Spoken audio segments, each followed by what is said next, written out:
Hello to everyone out in podcast land again, and welcome to Money Talks with The Health Whisperer. Honestly, if you are 55 years of age or older or just interested in learning more about a cost component within our society that will grow faster than any other government expense, we have that topic for you here today, Medicare. And with us today, I am very proud to have is Ann Taylor.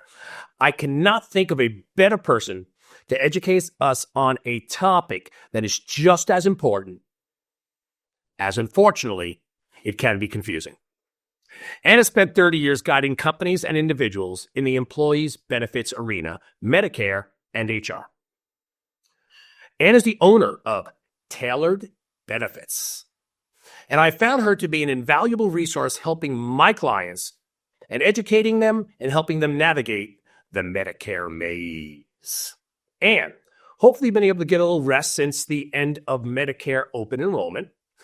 And you are ready to answer some thought-provoking and important questions for us all today. I'm ready. All right, fantastic. Let's get at it. Okay.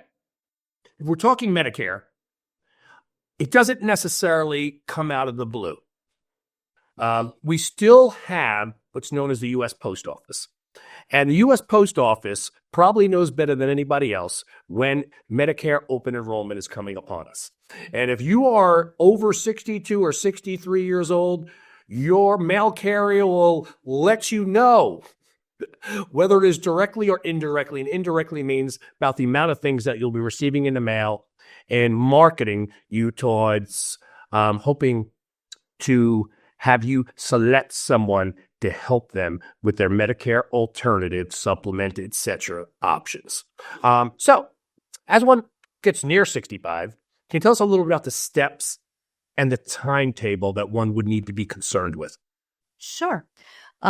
So everybody's a little bit different. It's going to depend a little bit on what your thoughts are about retirement. Okay. So we're going to have some people who are going to work past 65. So their first questions are, do I need to be worried about Medicare? I'm going to have some people who retire, let's say 62, maybe even younger than that.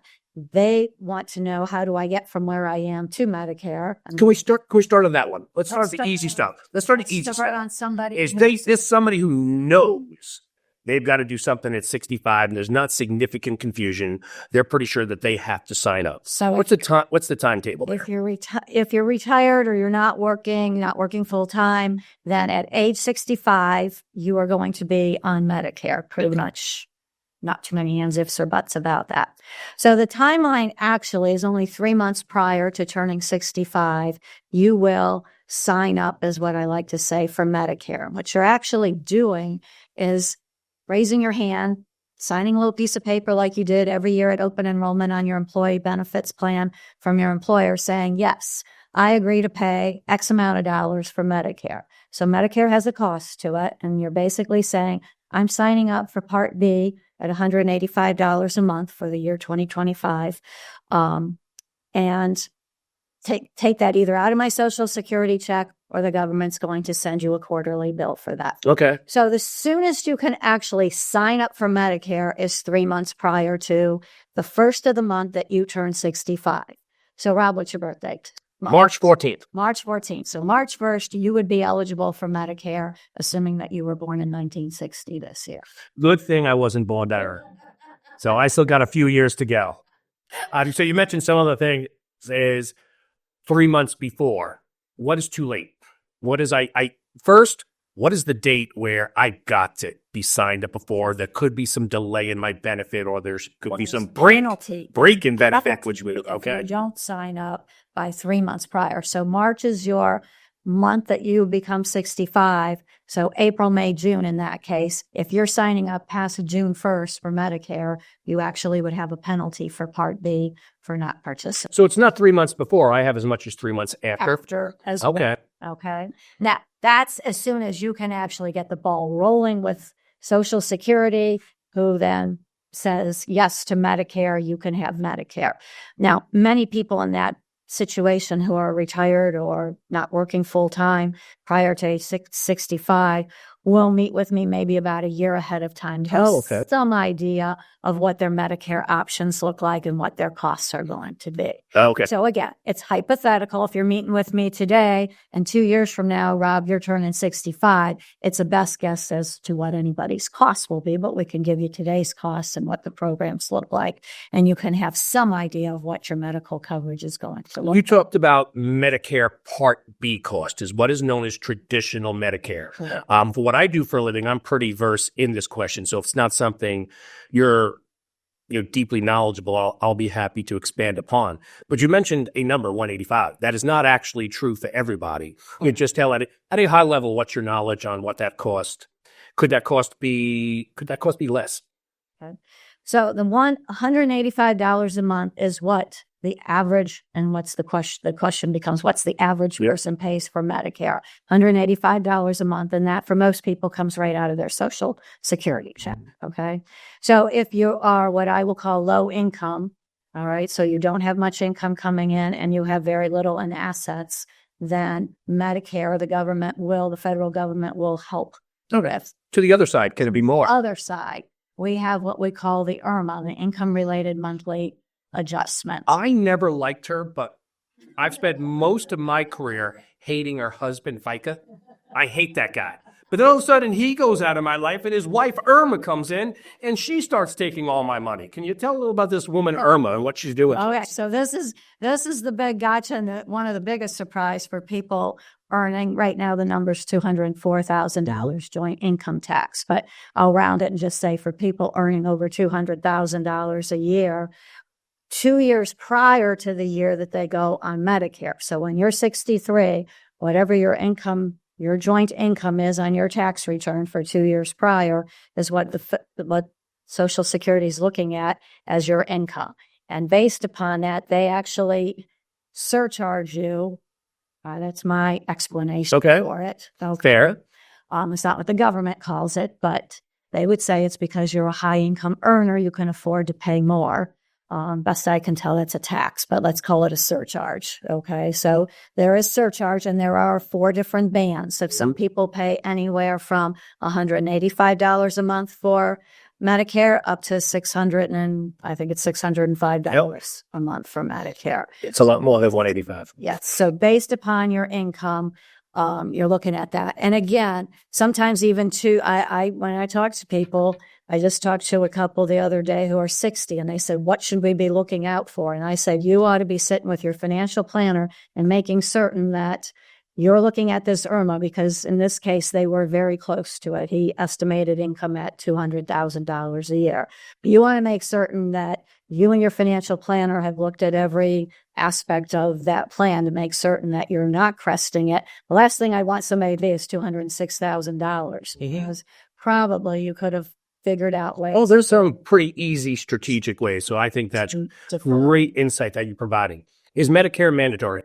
Medicare is mandatory. I'll say that with a pause in there. As long as you are working and covered under, well, you don't have to be working. As long as you are covered under an employer-sponsored plan with more than 20 employees that has what we call credible coverage. Now, the insurance companies every year have to tell every employer if their plan is credible, and the HR department at every company is required by law to pass out a statement that says to the employee whether their coverage is credible or not. Okay. Let's face it, most of us in our 30s or 40s or 50s probably don't even realize that form is sitting out there on some company website someplace. Okay.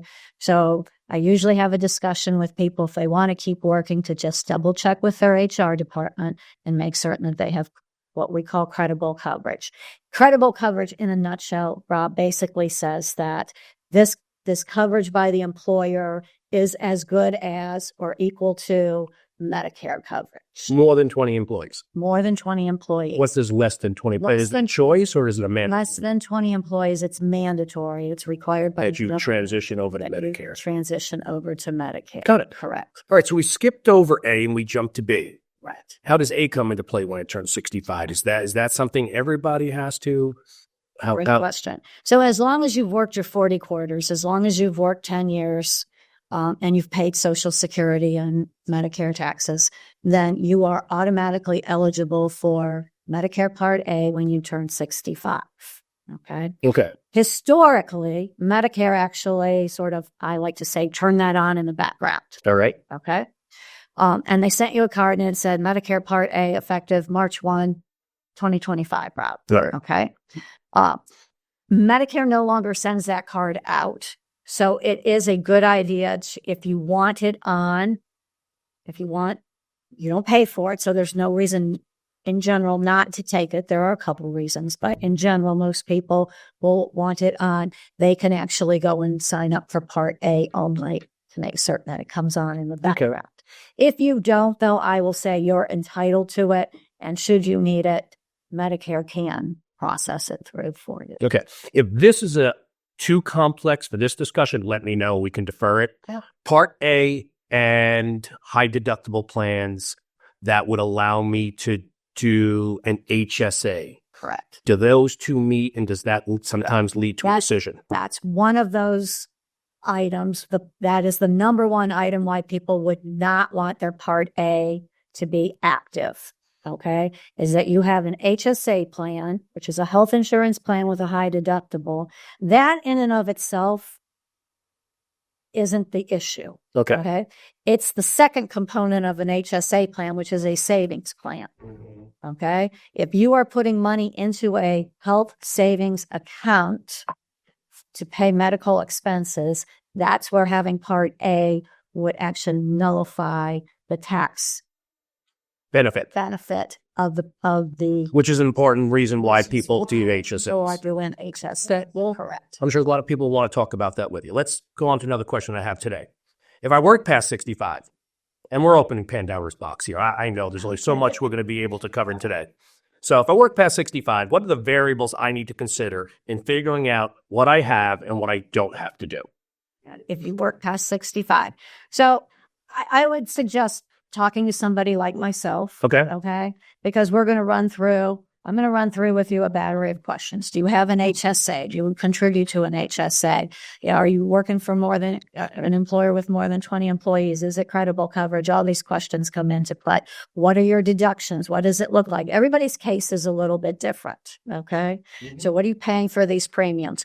And then educate you on here's what Medicare would cost. Here are the pros of going on Medicare. Here's the cons of going on Medicare. And then you making a good, solid, factual-based decision rather than this is the plan. It seems to work for me. And Medicare, I don't know anything about, so I'm not going to go down that path. You kind of want to look at your options and know where we're. Yeah, I think we all believe the same thing as we pay taxes. And I think we're all willing to pay taxes for those who need our help. Disabled and Medicare. Everybody knows, I think, about what's known as SSDI. We have a Social Security podcast that's out there. You always can watch that one, which we'll talk to the topic maybe a little bit deeper. But what all people do not know is that having SSI also can help from an healthcare standpoint. But having SSDI can help from a healthcare standpoint. So if you're on SSDI for more than 2 years, then you're eligible for Medicare. Mm-hmm. So Medicare will then become the primary insurance for you. So that's original Medicare A and B. To that, you need to add a drug coverage to it. So if you're on Social Security disability and you're now eligible for Medicare, you do need to take at least one more step, and that's to add drug coverage. And then people under 65, so this would be anybody on SSDI, are also eligible for a Part C, which is an Advantage plan. Okay. And help, I'd like to say, wrap that Medicare and give them a little more cushion around that original Medicare program. All right. Beautiful transition right into where I have the next question. And that is, when you meet with somebody, ultimately there's going to have to be a decision made once it's time for me to go on Medicare. And I not only need Medicare, but I need to cover things that are not covered by Medicare. So you have Medicaps, also known as supplemental, and you have Medicare Advantage. The questions around that is, what are the costs? What are they provide and what do some of them maybe not provide. So we can go on and on this show. So so it's going to take a little bit of time for you to unwrap. So let's have a discussion, you and I, between Medigap versus Advantage, the cost differential, the coverage differential, and where prescription and vision comes in. So in a big nutshell, let's start with Medigap, which I often call the Cadillac plan. Mm-hmm. Why is it called the Cadillac plan? So a Medigap plan is going to basically cover almost all of your Medicare covered expenses. So the operative word here is Medicare covered, because Medicare is still the driving engine behind this. Okay. So Medigap's not going to cover anything that Medicare doesn't cover. Okay. So boom, we're right there. Medicare is the driving engine on it. It's going to cover, we have certain plans. We have about, I don't know, I've never counted them up. I should probably know the answer. 12 plans standardized across the country, regulated by the government. They are candidly a commodity plan, because they have fancy names, Rob. Okay. Fancy. G, K, L, A. Oh, we use A and B all over. Oh, a lot of people who know don't get that. They actually deleted one of them because the simple difference between them was like a $21 premium or something. Right. So they have very creative names, but a G with one company is a G with another company is a G with another company. And whether you bought it in California or you bought it in Ohio makes no difference. It is a G plan. Okay. So that's by far the most common plan today is a G plan. Okay. Second most common plan today is an N plan. And candidly, of all these plans, those are the two that 80% of the time we're utilizing. So a G plan is going to cover everything that Medicare doesn't cover except your Part B deductible, which for this year is $257. Okay. Okay. So everything but your first $257 of outpatient medical expenses is covered. So therefore, as you call it, the Cadillac, I like to call it a platinum plan. Okay. Fair. Either way, it's sort of, call it the gold standard of plans. Okay. You're going to pay a premium every month, similar to your car insurance. I liken this a little bit to your car insurance. Okay. You're going to pay a premium every month. Let's call it $150, $160. Is that that's about where people start at 65? 65. And that price changes over time as you get older, right? It goes up every year. So let's just call it $160 a month you're going to pay. And you know that everything except your first $257 is covered. If you go in the hospital, you have no deductible. So hospital expenses and outpatient Part B expenses. A supplement does not cover drug expenses. That's a separate policy. Vision. Does not cover vision. So Medicare doesn't cover vision. So go back to kind of my comment that the supplement covers it if Medicare covers it. Got it. No vision, no hearing, and no drug coverage. Dental coverage. That was the other one. Got it. No dental, no vision, no hearing, no drug coverage. So you then have to go get one more maybe if you want those covers? You would need another policy for dental, possibly another policy for vision. Usually dental vision can be kind of combined together. Then you need a drug plan. Okay. But you know that for $170 a month, you are taken care of.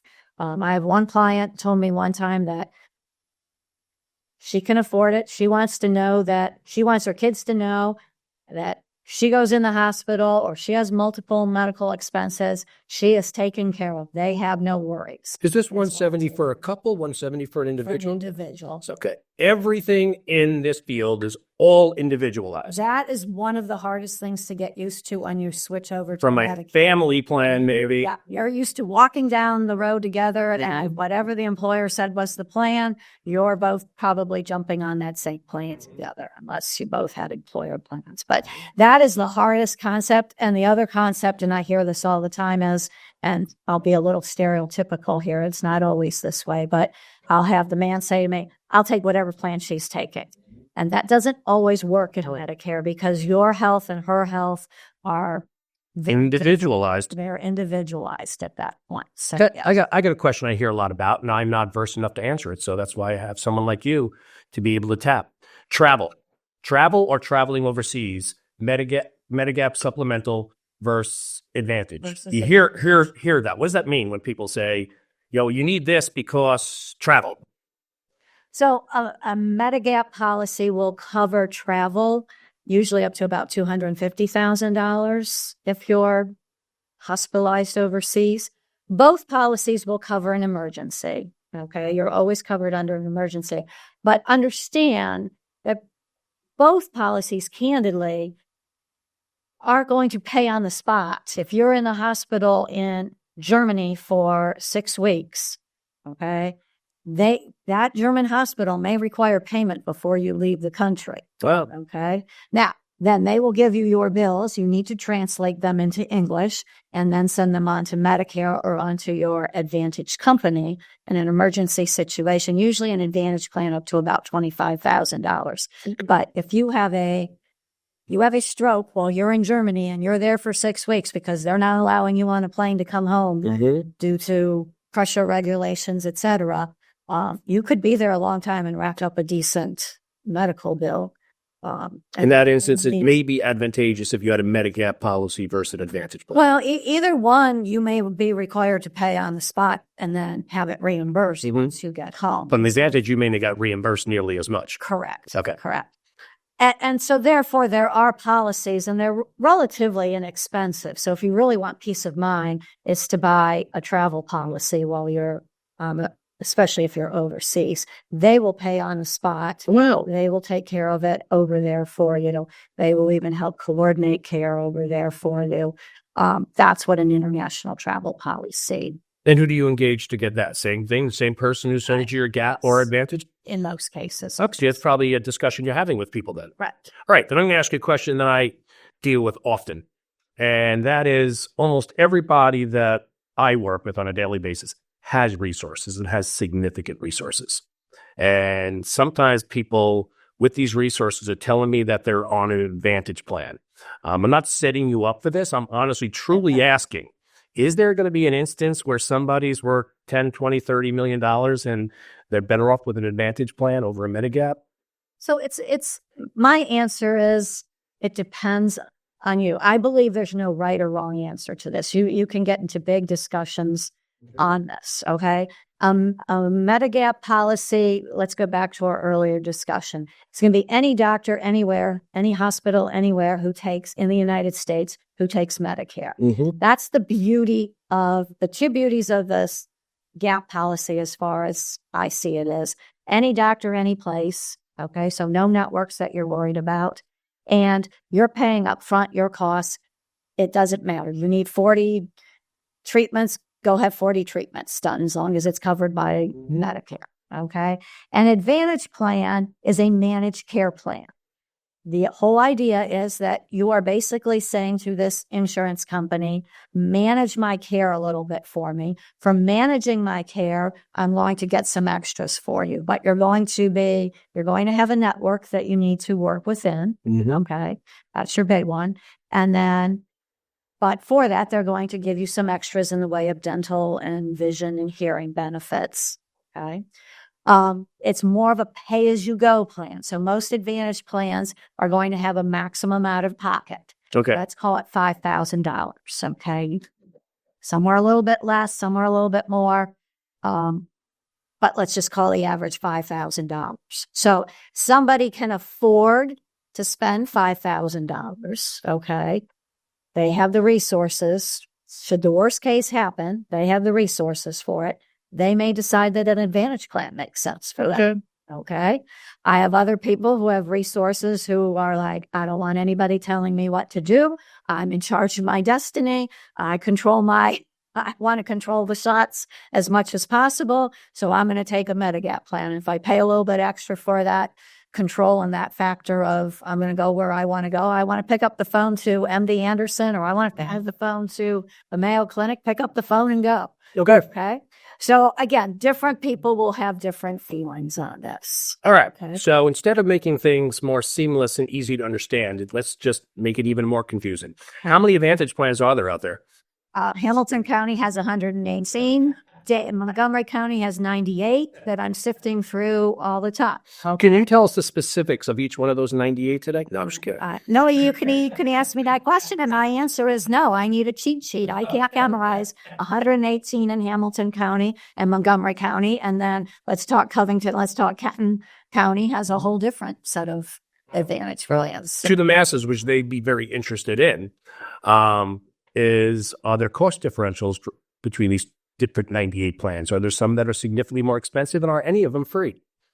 The majority, well, I shouldn't say the majority, but I will say somewhat. The majority, the appeal of the Advantage plan. So the beauty of the Advantage plan is it's a zero premium plan. That's what most people are going for. Okay. They're not paying anything additional for it. Instead of paying $160 a month for a supplement, they are pocketing $160 a month, and they're paying as they go. So if they land in the hospital, yes, copays differ on every single item on these plans. So hospital copay can range anywhere from $295 a night on the low side to easily $550 a night on the high side. Now, usually those are capped at maybe nights 1 through 5 or nights 1 through 6, nights 1 through 7. So yes, every Advantage plan has slight nuances to it, but in general, they look fairly similar. Okay.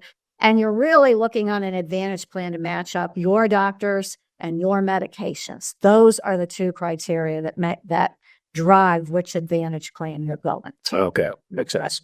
So I could have an Advantage plan that works for Rob because you have virtually no medications, or maybe you've got cholesterol or high blood pressure medication, and maybe lots of plans work. But if I've got somebody's on Eliquis, which is candidly just as common almost as some of these blood pressure meds, but from 100 plans, now we're down to maybe 5 plans that work for them very well in terms of cost. All right. If I'm old and sick now, the reason I'm saying this is because my parents have gotten older. My mother's no longer with us. My father's dealt with a number of times. He's in assisted living. Does Medicare cover any of those types of extended stays? In general, the answer is no. And it's not in general. It's a flat out no. Medicare does not cover long-term care. And that's one of the biggest myths out there, is that Medicare covers long-term care. Medicare covers what I will call rehab care after you've been 3 nights in a hospital or longer. So kind of what I call a step-down facility. But Medicare will cover, if you were in the hospital for 2 months, Medicare would cover. Medicare will. So there's not a limit on that. Correct. So let's talk to the rehab now. Almost everybody, since I've experienced it with mom and dad, goes into the hospital as they get older, then gets sent off to rehab. I know Medicare comes in and has limitations there. What are the limitations as it pertains to that rehab facility? So as long as the person is making continued medical progress, and the operative word here is medical progress. Okay. Physical therapy, speech therapy, occupational therapy, as long as they continue to improve, and that's basically what they're in the rehab center for, is additional therapy. As long as they continue to improve, Medicare will continue to cover the expense of the rehab facility. It will cover it for the first 20 days at no charge, and then after 20 days, it has a copay, usually about half. It will cover the rehab facility. Okay. Now, where it gets fairly dicey is when Medicare makes a determination that it no longer is covering, that they are no longer improving. Okay. And the biggest eye-opening event that happens, and you've probably seen it, as you said, with your mom or dad or one of their friends, is that doesn't mean they can live on their own at home anymore. That just means they are no longer progressing in terms of physical rehab, something like that. So you'll get a call that says, we're discharging mom tomorrow. And you're like, what?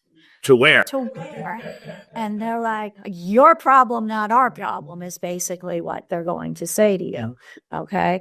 Under a managed care, under an Advantage plan, you will see that skilled rehab is something that they do manage, probably a little tighter than Medicare does. Okay. Again, at the end of the day, they're both getting to the same answer. It's just that the managed care setting, because they're actively managing it, is probably on top of it a couple days sooner. Okay. All right. Your world. So your clients, the people that you were working with for many years, what is auto enrollment? How often should people be reevaluating the plan that they're on when open enrollment takes place? We'll talk a little about open enrollment and your responsibility as it pertains to making sure that your clients remain on the best plan for them. Okay. So we jumped around a little bit here, Rob, between MedSup and Advantage plans. All right. Okay. So with a MedSup, you would have a drug card added to that. Okay. My analogy for MedSup is it's sort of like a marriage. You're going into it with a long-term commitment. Not all marriages last forever, so you can change your MedSup, but the only way you can change is to answer medical questions, and the insurance company like the medical answers they receive, okay? Meaning you're not real sick, you don't need surgery, you don't have cancer or have had cancer in the last several months, okay? To that, you're adding a drug card, all right? That drug card I call a one-year fling, okay? All right. Do not get totally attached to your drug card. It is only really going to work for a year. Hopefully it's going to continue to work for you longer than that. But every year at open enrollment, which is October 15th through December the 7th, I ask my clients any changes in your medications, because your medications may change since the last time you enrolled in that drug card. And then based upon what their current medications are, I'm looking at what drug card works best for them. And on a drug card, it's really about cost. What's the premium? What's the copay for my medications? Okay. That drug card may change its formulary next year. Let's go back to my Eliquis. It may have covered Eliquis this year. Next year, it might not cover Eliquis, or it might move the cost around on you. So we're looking at what's the cost and whose plan works best for you based upon the snapshot sort of in October, November of your prescription drugs. Are you encouraging 100% of your clients to reevaluate every year? I do tell them to reach out and we run a quick scenario and make certain. Do they change every year? No. This past year was a record-breaking year, candidly, in terms of clients who needed to move around. But part of that is because the government has changed the way prescription drug plans work under Medicare. So there's been a lot of movement, and we can address that as a separate item here. Okay. Advantage plans you can change every year. There is no pre-existing condition. They all have to take you. And it's worth looking at. Do my clients change every year? No, you really hope truly that you pick an Advantage plan and it tends to run. But again, because drug pricing and plans change this year, and an Advantage plan includes the drug component to it, there are people that needed to move their Advantage plans around. Okay. Last topic on this discussion point is I have heard, and tell me if this is accurate, with Advantage, there's little issue from changing from year to year. Correct. But as it pertains to Medigap or supplement, if this is my initial entry into the system, there's no underwriting. But if I start on Advantage and then I try to transition to Medigap, there could be some underwriting, which could be very costly in terms of a premium my paying. Is that accurate, or it's sort of correct? No, that's an accurate statement. So there are some technical rules where we can move some people from an Advantage plan over to a supplement.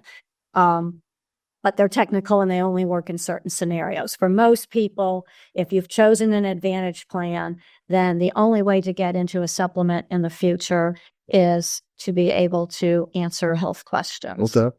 Okay. There are some technicalities around it. If somebody had a question and said, I'm stuck in an Advantage plan and I really want to move to a supplement, then we'd have to drill down and figure out if we could. So I guess that when you're initially signing somebody up with resources, you're probably making sure you're having that discussion. So I understand that. They understand that. All right. I got a couple of questions you wanted me to ask you. What are several myths about Medicare?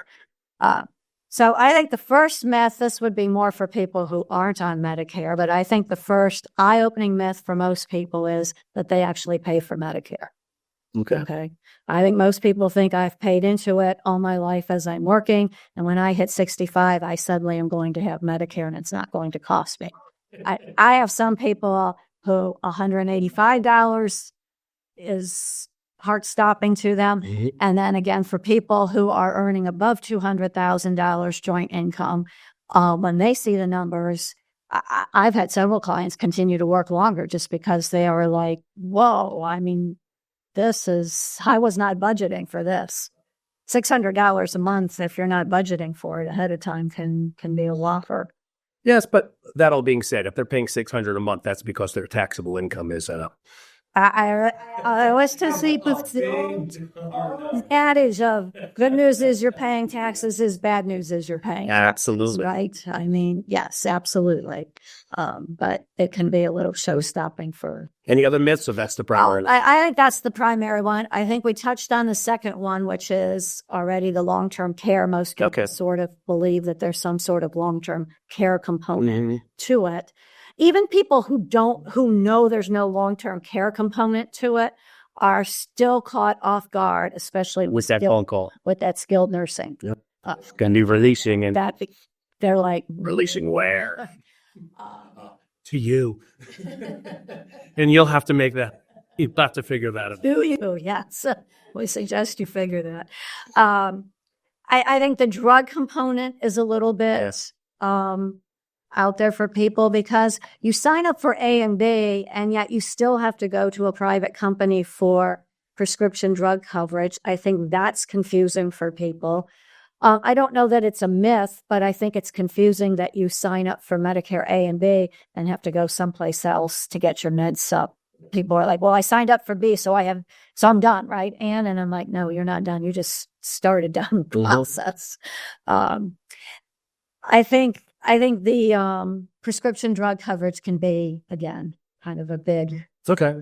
Well, that leads us into something that you educated me that people are really struggling with, and that's the donut hole has supposedly gone away. So my cost should have gone down. What's that all about? So as of January 1st, if you're on Medicare, the donut hole has gone away. So basically now under the Inflation Reduction Act, starting in January 2025 here, the most somebody will pay for their prescription drugs, for their co-pays for prescription drugs, is $2,000. Okay. They still have their premiums. What we've basically seen is a little bit of a trade-off, not for everybody, but some people will say their co-pays go down this year, but their premiums go up rather significantly. Okay. So the government only said co-pays are capped at $2,000. Okay. Some people will see their prescription costs having gone down. Other people will find that less expensive drugs now cost more this year to sort of make up for the $2,000 cap. So there's a lot of movement, I guess I should say, in the prescription drug arena. And when I say arena, meaning whether you have a standalone prescription drug plan, most people saw their premiums go up. Maybe their copays went down if they were spending more than $2,000. Some people, like I said, some people saw copays go up, some people saw them stay the same, and some people saw them go down. So it's a mixed bag. Advantage plans have, pun on words here, a little bit of an advantage with their prescription drug plan. Because yes, while they're capping their prescription costs for their members at $2,000, they can do that by taking away a little bit. I like to say they shrunk some of the other benefits. So you saw this year a real reduction in the dental plan benefits, maybe the vision plan benefits. We used to have something in a lot of these advantage plans called a healthy food card. Those are all but gone. There's a few carriers with a few healthy food cards out there, but they're far and few between and much harder to qualify for. So advantage plans shrunk their benefits a little bit so that they could cap their prescription drug plans that way. Good. Very helpful. Next question. I don't think we're going to get very far in this discussion today. I think this is something that really requires an in-depth analysis on an individualized basis, but employer retiree health benefits. Okay. You have some very large employers out there. Mm-hmm. Okay. You have some government employees, that they may or may not have a decision with the retiree health plan or Medicare. So if it is, let me ask a question. If it's a private institution, so it's not the government, and I'm on a retiree health plan, can I keep that as my primary? I mean, is there a black or white answer to this question where I work at take a local company that has a retiree health plan, Procter and Gamble. We're located here in Cincinnati today. We're having this discussion. They have a retiree health plan. Correct. Yeah, so have a lot of clients who've retired way before 65. They go on that plan. They turn 65. Is there a general answer that, okay, everybody who is working for not the government must do X now? Or do they have a choice to make Medicare their primary or keep their retiree as the primary? So I'm going to answer this that in almost all cases, they will have to take Medicare, and Medicare becomes primary. Mm-hmm. The retirement plan becomes really just another word for a supplement that wraps around. Yep. So in those instances, does that person then not need a Medigap or supplement? Correct. But do they still need a drug maybe or something? They may or may not, depending upon the plan, need a drug plan. Got it. May or may not. So I like to say, and I'm going to call this option 1, option 2, option 3, door number 1, door number 2, number 3. There's no real order to what I'm saying this. There's not one that's better than another, in my opinion, but they have a whole nother option. So they're evaluating option 1. Should I take Medicare, a Medigap policy, and a drug card? Should I take door number 2 or option 2, an Advantage plan? And now they have a third pathway or option that maybe John Q. Public doesn't have, and that is, should I take my employer plan? Maybe I should have put employer plan, retirement plan first. But again, no particular order of better or worse in evaluating these options. They just have a whole nother option that they have to evaluate, making their life just a little more complicated as they go through the evaluation process. But The reason I separated out private and public, which we'll call the government, is because I have some clients who work for the government, and that is still their primary. They're over 65, and their employer plan, which was the government, is still their primary plan. So now you're talking the federal government program for the most part. So they have a couple options that they can evaluate, and that could be that their primary plan still is their. So they have a choice. They have a choice. Oh, okay. And it's just one more it's one more option thrown into it that they're evaluating. Okay. And then you get, on top of that, I'll call them governmental programs, more like STRS or OBERS or something along. Ohio, yeah, we're talking specifically. We're sitting in Ohio, so right now we're talking about Ohio plans. Okay. Those plans, again, just another choice, another option that they're evaluating. And All right. we look at. All these people are requiring help from someone like yourself. Right. Because candidly, I can't keep every plan straight. I don't know how anyone would know the ins and outs of all these plans without all the training that goes into it. So the way that you defined Medicare earlier, it's already answered the next question that I wanted to ask, is you said any doctor, anytime. But supplemental policies, does that mean the same since you said it gets covered? So if I have a Medigap or supplement, that I'm not having to worry whether my doctor is covered? Correct. Advantage, is that the case? Advantage has a network. So one of the first questions I'm asking people is who are their doctors and lining them up with an Advantage plan. Now, I can line you up with an Advantage plan that has your doctor in it as we sit and talk today. The downside to the Advantage plan is that there's this great unknown out there that a doctor or a network of hospitals, doctors could pull out of an Advantage plan, not come to a contractual agreement with them. Candidly, we just had this very recently here in Ohio with a large insurance company who one of the big networks, not here locally, but out of Columbus, pulled out. And so people who thought that was in their network as of January 1st found out on January 2nd it wasn't. Well, hopefully they found out before that. And they figured out an appropriate solution accordingly. Correct. But that is the downside. That is the one downside, the big downside in my estimation to an Advantage plan is that you could choose a plan, have your doctors be in it, and 3 months from now, your doctor's no longer in it, and suddenly you're in not a particularly great spot for several months. Well, this has been a lot, but I have one more question, but it's not really a medical question. As of this taping, the estimates around Medicare solvency is that the Board of Medicare Trustees is estimating that the trust fund will be depleted by 2036. What happens to people that depend on this program, and how concerned should we be? I think, Rob, if I really could answer that, I don't think I'd be sitting here with you today. Okay? So I'm going to take this one. All right, you take this one. It's scary. You know, we've recently had an election. Both people that were running for president were both running under the platform that there was going to be no touching Social Security or Medicare.